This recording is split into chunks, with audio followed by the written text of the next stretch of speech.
Okay, moving on. Mardi Gras, of course, in New Orleans typically means large celebrations, parades rolling one after another, featuring elaborate floats like what you can see on the screen, and revelers dancing throughout the streets. This year is a little different, of course. For more, let's bring in Kelly Schultz from New Orleans and Company. Hello to you. How are you today? Hi, good morning. How are you? Yeah, really well. So it's great to hear that the event is going ahead. Let's talk about how it's going to look this time around. So what are some of the ways that locals, first of all, and tourists can celebrate the Mardi Gras this time around? Well, this is going to be a very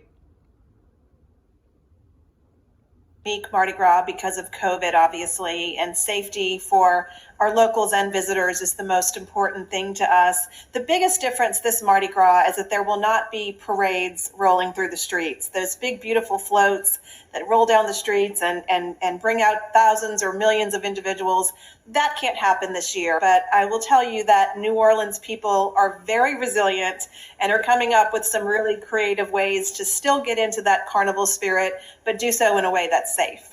That's good news, and we know they are. We're all the way over here in Australia, but we know what people of New Orleans are like. Very strong, resilient, which we love. Tell us more about some ways that people outside of New Orleans can celebrate the Mardi Gras this year as well.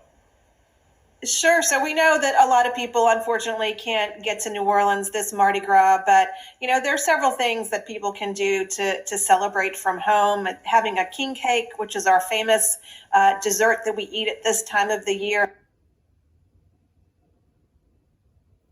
Having a king cake shipped to your home, listening to New Orleans music live on a playlist. You can go to NOLA.com, NONLA.com, and watch some of the videos that are coming from the city this weekend. So there are ways that you can safely get into that carnival spirit from home. But I'll tell you, we are ready to have people come back for next Mardi Gras. 2022, I think, is going to be our best one yet. Oh, that's exciting to hear and good news. And just on that point you make, do you think there'll be a big rise over the next few months now that hopefully vaccinations increase and the health returns to some level of normality? Do you expect a really big rise in tourism now?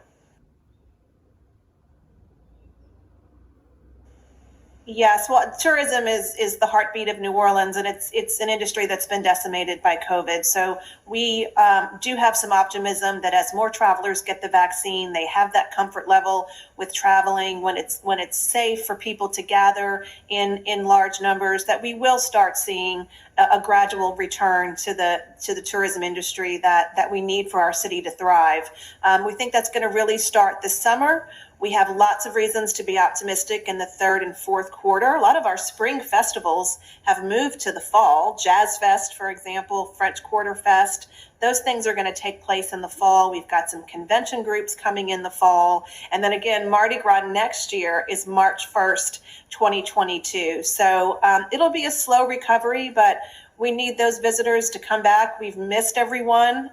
We want to be able to get back to a sense of normalcy when it's the safe and appropriate time to do that. Of course. Hey, thank you so much for your time. Well, let's talk again down the track. Looking forward to a big one next year, of course. If people want to learn a bit more about what you're up to at New Orleans and Company, where can they head? They can go to neworleans.com. Nice and easy. How simple is that? Kelly Schultz, thank you so much for your time. We'll talk again soon, okay? Thank you. Happy Mardi Gras.